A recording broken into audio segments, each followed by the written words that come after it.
Protesters clashing with police this week outside the Libyan embassy in Paris. They were driven to protest by the revelation that some immigrants and refugees in Libya are being traded and sold as slaves. 700. 700? Hidden camera footage obtained by CNN shows the auctioneer boasting big, strong boys for farm work. Off camera, someone asks, what happened to the ones from Niger? Sold off, he's told. Thousands of desperate people from across sub-Saharan Africa routinely pour through Libya's borders, hoping to make it to Europe. But a clampdown on boats crossing the Mediterranean has meant smugglers are looking for new ways to offload their human cargo. I honestly don't know what to say. That was probably one of the most unbelievable things I've ever seen. CNN senior international correspondent Nima Elbagir is part of the team that investigated this story in Libya and broadcast it around the world. Nima, incredible reporting. I mean, it's really something to watch. And so I can only imagine what it was like to watch it in person. As we see you physically walk up to this auction, why did the auctioneers believe that you were there? Well, as they understood it, we were there looking for someone. I'm from Sudan and I speak Arabic, so I was able to say that I thought that I had heard a Sudanese accent amongst the men that were being sold.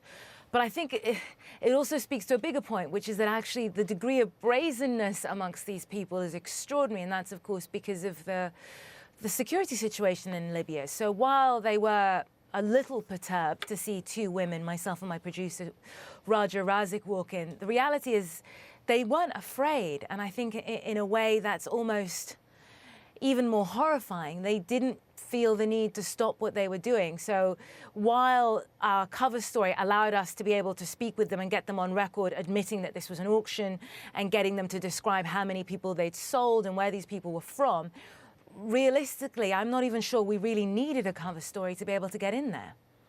We see your reaction afterward as you talk to camera, just sort of, I think, shocked yourself that this has unfolded in front of you. Tell us more about what that was like, because you've covered a number of stories around Africa that many people would find difficult. This one, though, seemed to really catch you. I think it's probably very different being in a situation where it's a front line or, you know, there's an active conflict going on, and that's usually where you tend to see some of the more horrible things. That, in a way, is almost more easy to process. It is so much more difficult to see that level of just utter inhumanity, the reality that people will make money in any ways they can, no matter what the cost is, and they will rationalize why they're doing this and what it means to the people that are caught there. And when you speak to those who are more tangential, not the actual auctioneers, but are more tangential to the entire smuggling trade, they seem to feel like they're actually providing a service.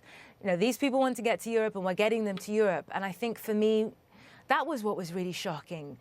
The mental hoops that we will jump through to justify the things that we do to each other. The footage has certainly garnered attention worldwide. We're here in Canada talking about it. What has come of this story? It seems to really have had an incredibly visceral reaction, and I don't know whether it's because this is something that we've been hearing murmurs about for a while.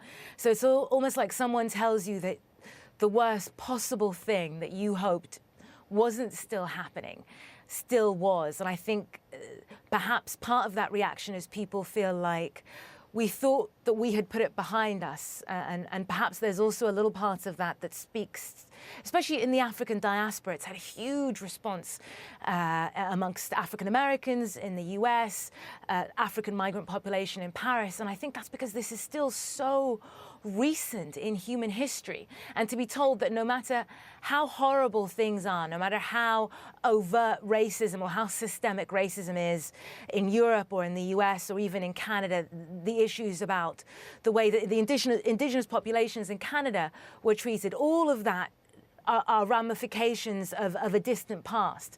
And to actually find out that, no, this isn't in the past, that this happens now, this is happening as we speak, I think that's what people were responding to. Nima, great to talk to you, and again, terrific work. Thank you so much.